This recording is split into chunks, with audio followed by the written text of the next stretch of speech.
So one of the most important structural building blocks of German is the declension.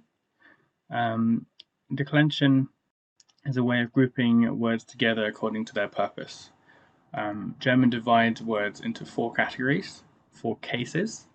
And these are the nominative, which deals with the subject of the sentence, the accusative, which deals with the direct object, the dative for the indirect object, and the genitive for possession.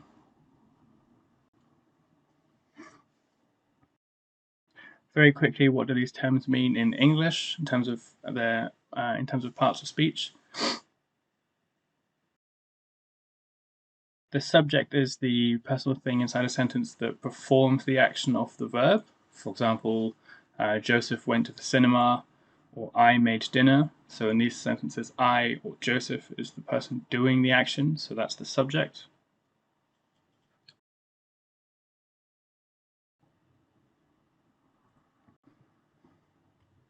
The direct object is the what inside the sentence. This is the personal thing that receives the action of the verb. For example, Lucy made a cake. So what was made with this action, which is the verb make?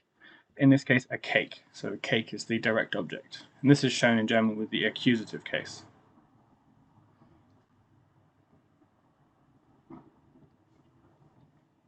The dative is for the indirect object. So what does that do inside a sentence? It is the personal thing that is affected by the direct object. For example, I bought flowers for my mother. So I inside that sentence is the subject doing the verb buy. What did I buy? I bought flowers. And who was affected, or who or what was affected by the flowers? My mother. The dative is also used to show, often to show purpose, so the reason why a verb is carried out, or to show direction, and we'll get more to that later.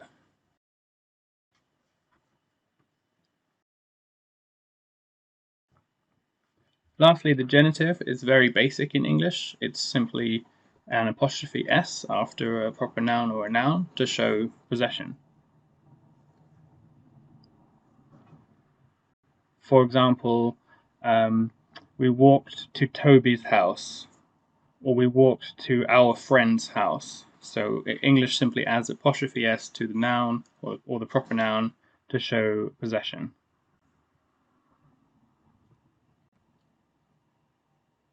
In German, it's slightly more complicated, at least to formulate. This is because while you will be adding an s without apostrophe to nouns and proper nouns, you will also have to decline the article that comes before that noun. That might be the article the definite article, or the indefinite article, for example, a. So you see here, this table is showing you the various declensions, for definite articles, the article the in German. It's a bit confusing to talk about the spelling of the word the in German, because obviously you can see it has many permutations. But here you see for the genitive, we are using a different spelling depending on the case and depending on the gender to show that this is in the genitive. So not only are we adding an s to the noun, but we're also changing the spelling of the article.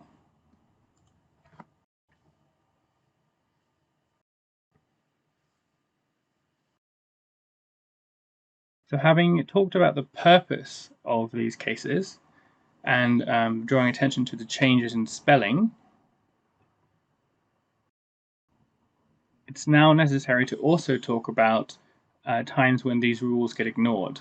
So we're not just going to be using case to talk about the grammatical purpose.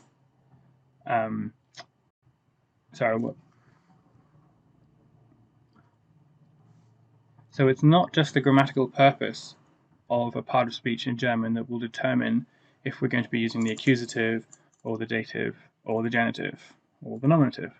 There's one other large category of words which will affect which case is used inside a sentence.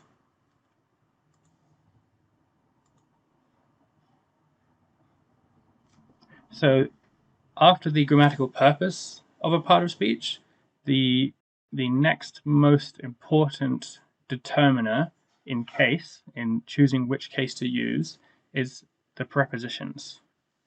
So we have here a list of accusative prepositions. These are prepositions that force the case to change to accusative. So before we had the example, I bought flowers for my mother, and I used for as an example of the indirect object, i.e. the dative.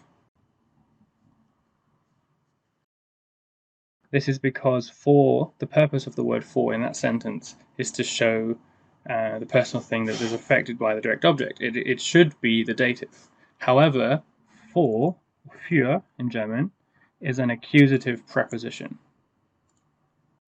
That means we will be declining the sentence, or declining my mother inside that sentence, in the accusative. It doesn't matter what the purpose is.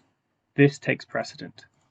The case of the preposition forces a change, regardless of the purpose, to whatever case it corresponds to.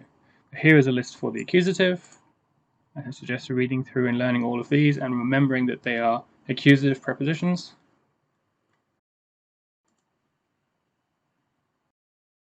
And here is a list for the dative. These are very important to remember as accusative or dative prepositions. I suggest learning this list and remembering this distinction. Mm-hmm.